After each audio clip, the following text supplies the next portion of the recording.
Assalamualaikum warahmatullahi wabarakatuh to Madam Farah Mumni American and welcome to our presentation. As you can see on the screen, our topic today is Worldwide Fund, or we known as WWF.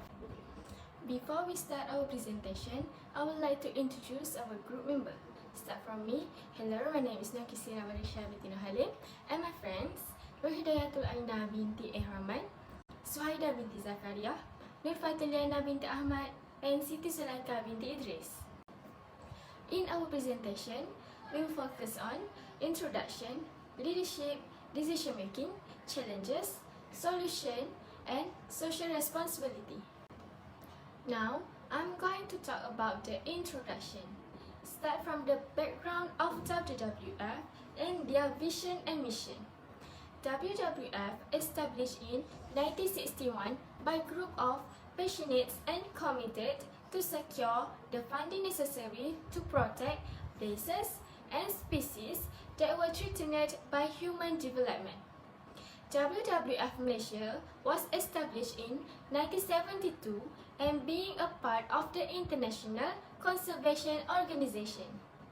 Their vision is to build a future where humans live in harmony with nature, and their mission is conserve nature and reduce the most pressing threats to diversity of life on Earth. The next slide will be continued by Fatin. Next, I would like to present the leadership of WWF Malaysia. Definition of leadership is a set of behavior used to help people align their collective direction, to execute strategic and to continually renew an organization decision making. In WWF Malaysia, they using a type of leadership is transactional.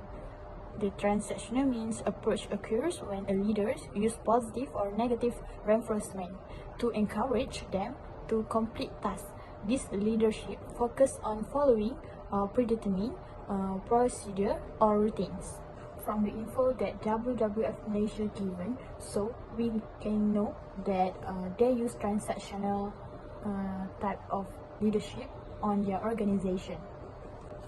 Next, I will introduce you the chairman of WWF Malaysia.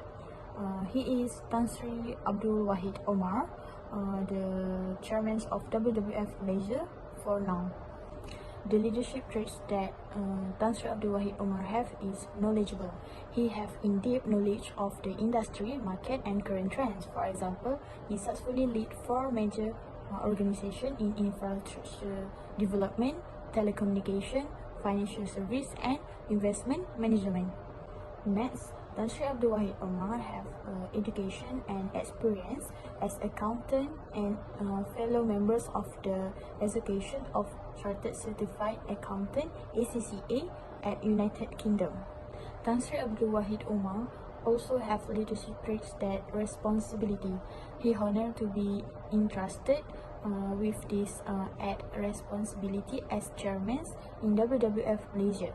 He also excited for the opportunities and challenge that lie ahead with WWE Malaysia.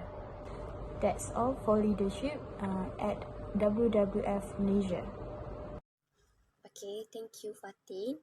I will continue our discussion about decision making. There are 2 types of decision making. The first one is decision making style, and the second one is decision approach. Okay, the first one is decision making style. It's talk about how to choose a volunteer. It means how WWF choose a volunteer. WWF set the age limit of 18 years old and above and residing in Malaysia. For example, there are many university students who do internship to learn how to take care of nature and environment as a WWF volunteers. To register as a volunteer, students are advised to open the page, the official page of WWF, and register there. WWF has no selection and open to any interested person. Second one is a decision approach. I will talk about decision approach, talk about how WWF handle a problem. WWF works to find solution to the bycatch problem by working with fisheries and finding solution through new technologies.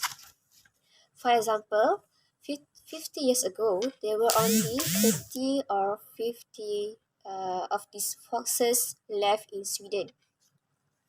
But now, there are around 400. A key aspect of this work has been the Norwegian-Swedish cross-border joint management plan.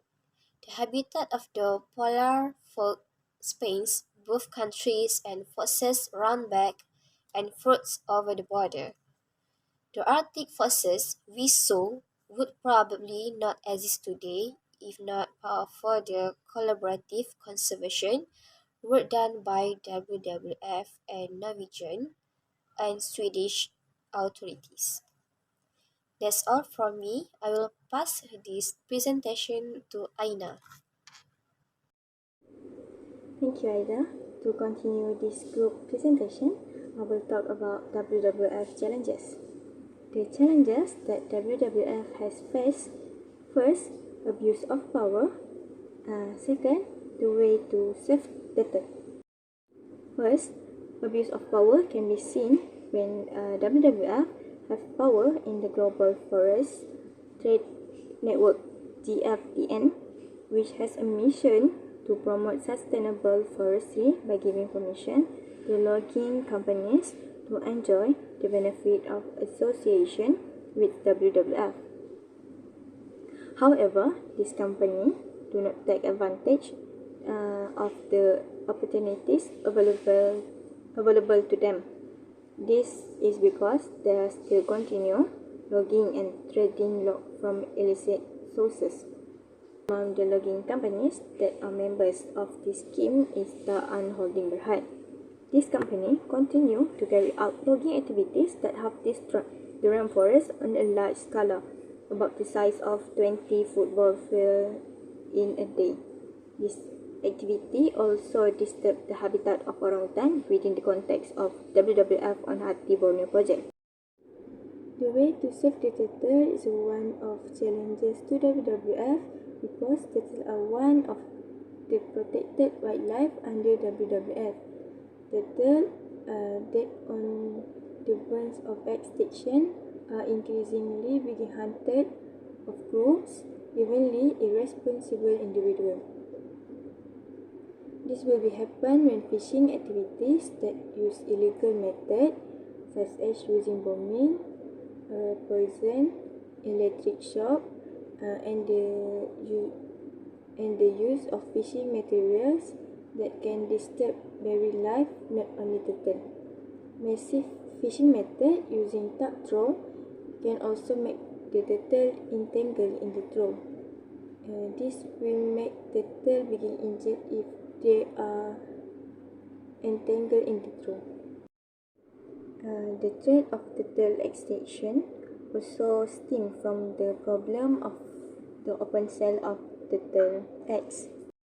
In addition, to begin enjoy for generation, they believe the practice of eating turtle eggs can increase inner energy, kidney diseases, and asthma, although it has never been scientifically proven. From the result of my reading, the seller was able to sell approximately 200 eggs every day within a month. This situation is very threatening to the extinction of the turtle.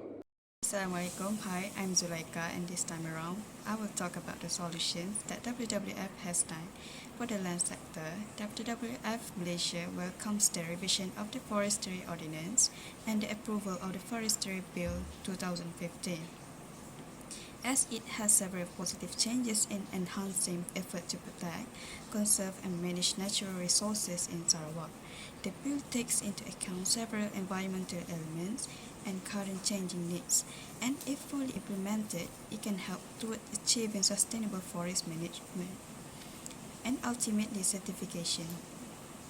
Therefore, it will be able to deal with environmental issues in the state, especially unsustainable and illegal logging, said WWF Malaysia's Chief Executive Officer, Datuk Dr. Dhanasar Sharma. We hope that with heavier fines and prison sentences, as well as the use of the latest technology, strong enforcement and cooperation from other government agencies, non-governmental organizations and the public, will be able to curb illegal logging in Sarawak and other issues that related to the state's natural resources and heritage. Another new positive step is the requirement to register workers in the timber industry. This will ensure that all the workers from contractor and subcontractor level are legally hired and only they can carry out logging works. Secondly, for the marine sector, WWF Malaysia welcomes the assurance given by the Malacca state government that any form of the plan for physical development carried out on Upia Island will be adapted according to turtle ecology. The development of Pulau Upia is ensured to be turtle friendly on 23 June 2011. The recognition given by the state government to the importance of Pulau Upia as the main landing and spawning location for the Kara sea turtle, which is a highly endangered species, is an encouraging development because this will ensure that any development on Pulau Upia will not affect the marine's life habitat.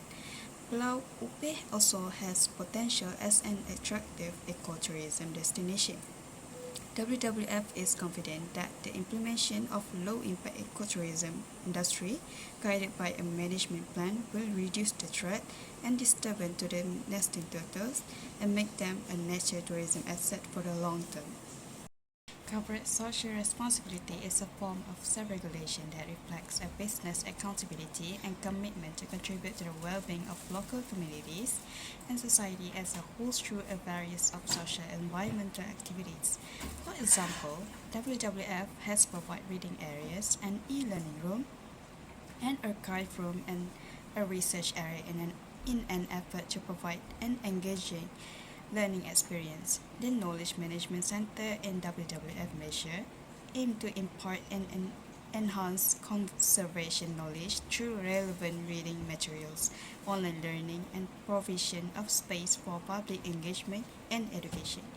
The Knowledge Management Center in Petaling Jaya has niche collection of 7,500 titles on various topics related to conservation and environment that were collected since the establishment of WWF Malaysia. Next, I will present the conclusion. The conclusion is, from forest to seas, WWF Malaysia works to help protect our country's natural environment through various conservation programs. WWF Malaysia efforts to conserve nature focus on 6 measures, which is forest, ocean, wildlife, food, climates and energy, as well as fresh water. WWF hope they can demonstrate courage through our action and inspire people for protect nature. WWF also hope people can respect about their words to protect the nature for sustainable future for both. WWF also want to take for the next 10 years and in alignment with WWF global program frameworks. WWF Malaysia want to stop the degradation of the Earth's natural environment and to build a future in which human life. Last, what we can conclude about the WWF that WWF building a future in which humans live in harmony with nature. That's all. Thank you. Thank you. That's all from us.